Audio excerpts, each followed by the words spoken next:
Hey guys, and welcome back again sa Happy Tommy Channel. Ayan nga guys, panibagong araw at kakaibang recipe na naman ang ating ipapahagi sa inyo. Alam kong curious ka na kung anong gagawin natin kung nakikita nyo sa video na ito. Hindi nyo pa ito natatry sa inyo.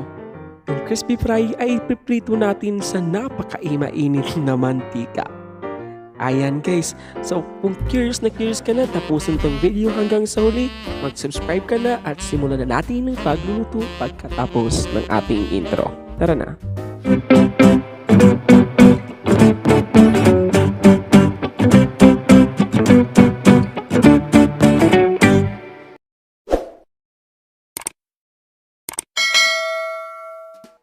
At para nga sa ating unang procedure ay ilabas muna natin ang ating mahiwagang butane.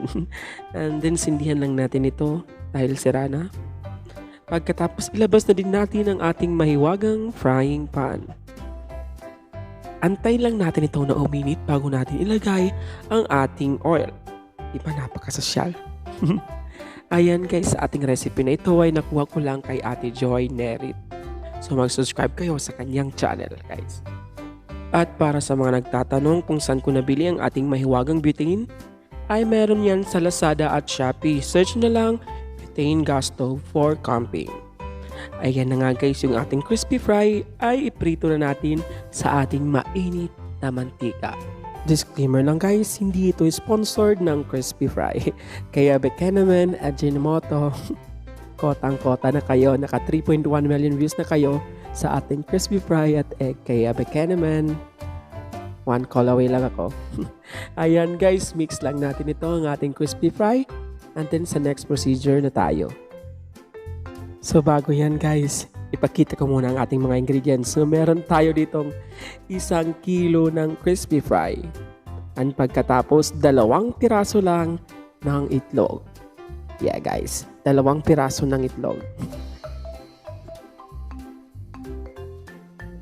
At sa ating next procedure nga, sa isang malinis na bowl, kayo na ang mamili. Ayan guys, sa isang malinis na bowl, ilagay na natin ang ating 2 itlog. I-crack muna natin ito, pagkatapos ay i-mix lang natin.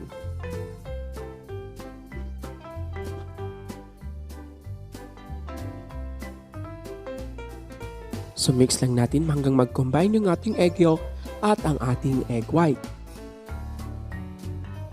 At pag na-mix na, ilagay na natin ang 1 kilo ng crispy fry. So huwag natin lahatin, ibuhos ang ating crispy fry. Magtira tayo ng konti, hindi ba guys? Tulad lang yan guys sa pag-ibig. Huwag natin ibuhos lahat. Huwag natin ibigay lahat. Magtira tayo sa ating sarili. Joke lang yun. And then mix lang natin yan guys hanggang mag-combine yung ating itlog at ang ating crispy fry.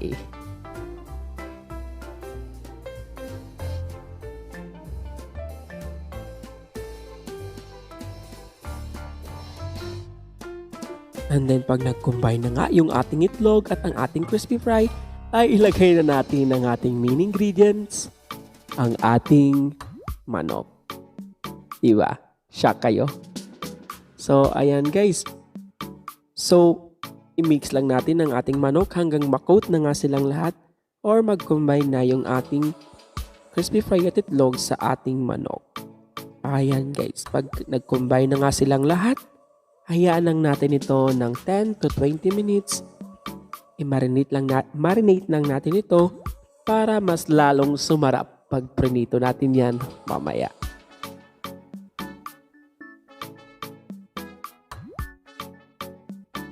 So after 10 to 20 minutes ng pagmamarinate, ay pwede na tayong magprito.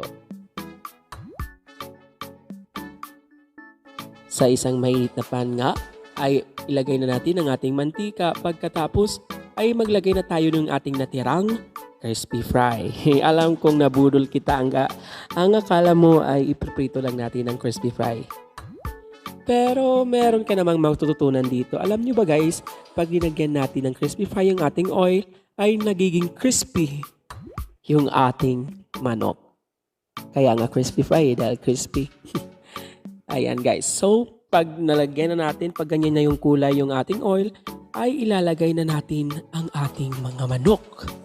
So ayan guys, ang ating gagamitin na apoy lang dito ay low to medium heat lang para hindi agad masunog ang ating mga manok. So lutuin lang natin ito ng 5 to 10 minutes. So antayin lang natin ito na mag-golden brown yung other side nito bago natin ito i-flip. Ayan guys, pwede din naman ito sa pork chop or kahit anong prito, pwede din ito sa ating isda. Hindi ko pa lang yun na-try. So ayan guys, after 10 minutes ay pwede natin itong i-flip yung ating manok. Ayan guys, di ba napaka golden brown at napaka crispy yan guys. So lutuin lang natin ang other side ng another 5 minutes na lang in a low to medium heat na apoy. So after 5 minutes at mukhang luto na nga yung ating manok, i-drain lang natin ito sa ating strainer, palamigin at ready to serve na ito.